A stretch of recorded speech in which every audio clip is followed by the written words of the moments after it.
ओम शांति 15 जून 2025 बाबा की अव्यक्त मुरली revise course है 30/11/2005। आज की मुरली की हेडिंग है समय की समीपता प्रमाण स्वयं को हद के बंधनों से मुक्त कर संपन्न और समान बनो। तो बाबा आज समान बच्चों की विशेषता बता रहे हैं कि वो सदा निर्विघ्न, निर्विकल्प, निर्माण और निर्मल होंगे। निर्विघ्न अर्थात यह देह के कोई भी विघ्न जो है उसे अपने महसूस नहीं होंगे। आएंगे तो सही देह में विघ्न, इस रोल में विघ्न, लेकिन वो आत्मा के लिए विघ्न नहीं है। वो जस्ट इस ड्रामा में जो है वो एक सीन है। निर्विकल्प अर्थात आत्मा आत्मिक स्वरूप में जो है कोई भी संकल्प ही नहीं चलता है। वही संकल्प आता है जो होने वाला होता है या जो हमें करना होता है, तो वो है निर्विकल्प, निर्माण। क्या आत्मा को मान की ज़रूरत है? क्या आत्मा मान पाकर खुश होगी या उसका मान नहीं होगा तो दुखी होगी? नहीं, क्योंकि वो सदैव एक रस ही रहती है। सिर्फ हमारी स्थिति मन के हिसाब से ऊपर नीचे होती है।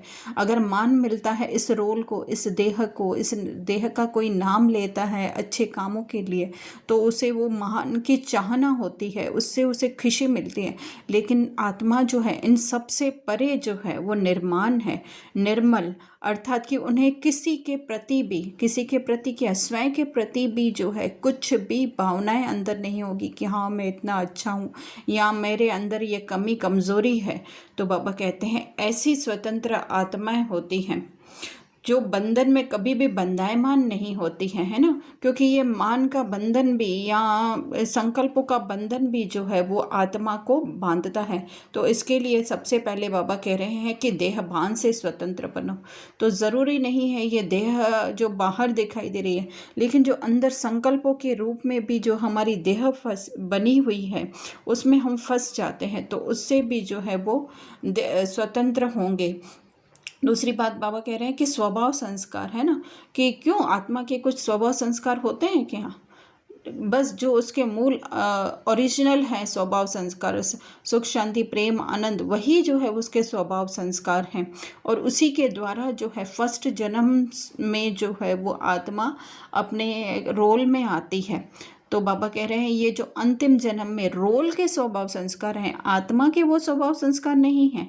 तो बाबा कह रहे हैं उनसे भी जो है आत्मा मुक्त, और वही आत्मा जो है किसी के भी संबंध संपर्क में आएगी, अर्थात किसी के अच्छे देखेगी तो उसमें आकर्षित होकर अपनी बुद्धि लगाए, नहीं। तो बाबा कह रहे हैं कि ऐसी ना आत्मा जो है वो हम बने हैं, तो कोई भी कर्मेंद्रिय की बंधन जो है वो हमें आकर्षित नहीं कर सकते हैं।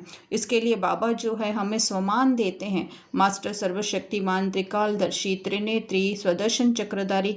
तो बाबा कह रहे हैं कि उसी में जो है वो उसी के आधार से जो है हमारे संकल्प चले तो इन सब बातों से जो है हम परे हो जाएंगे। लेकिन उसके लिए मेन बात बाबा कह रहे हैं कर्मेंद्रियों को भी कर्मेंद्रियां भी आकर्षित क्यों होती हैं?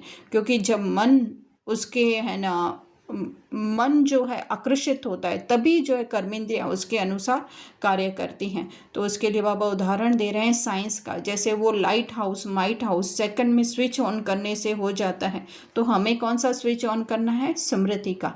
कौन सी स्मृति का? कि मैं बाप समान आत्मा हूँ, है ना। तो यही बातों में हमको रमण करने का है कि मैं बाप समान आत्मा, मेरे अंदर कुछ भी ऐड नहीं हो सकता है, कुछ भी सब्ट्रैक्ट नहीं हो सकता है, या कोई भी चीज़ जो है वो मुझे खुशी या शांति या नहीं दे सकती है, क्योंकि मैं उससे स्वयं भरपूर हूँ। ये तो सिर्फ जो हो रहा है वो रोल में हो रहा है। तो उसके लिए बाबा कह रहे हैं कि अशरीरी बनना पड़े, है ना। तो बार बार जो है मन को कंट्रोल करने के लिए उस मन से जो है हमें डिटैच होना पड़े कि ये मन मैं नहीं हूँ।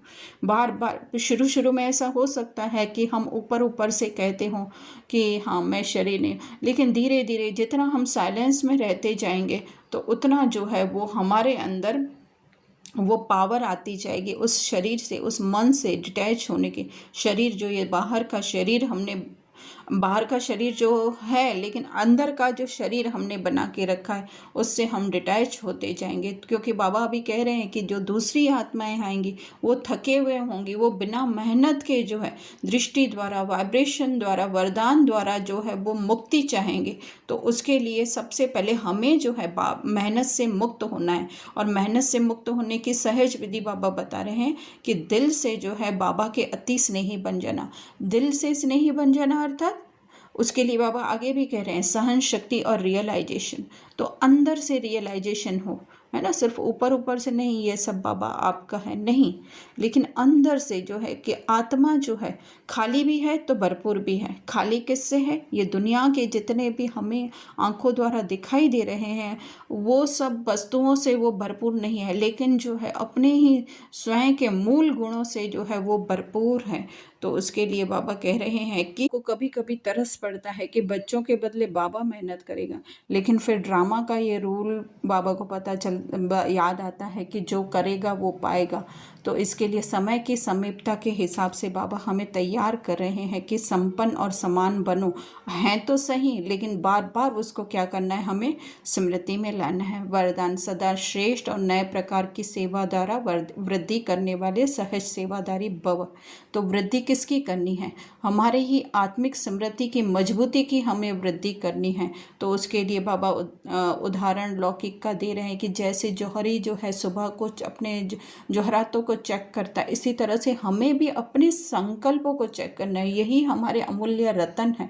तो उसके लिए, उसके प्रयोग के लिए क्या करना है, जितनी भी आत्माएं हमारी बुद्धि में आती हैं तो उनको जो है हम रोज अमृत वेले अपनी शुद्ध वृत्ति या शुभ वृत्ति जो है उनकी तरफ दौड़ाएं। जैसे नज़र दौड़ाएं अर्थात बुद्धि द्वारा जो है वो उनको याद करें और उनके तक शुभ भावनाएं पहुंचाएं।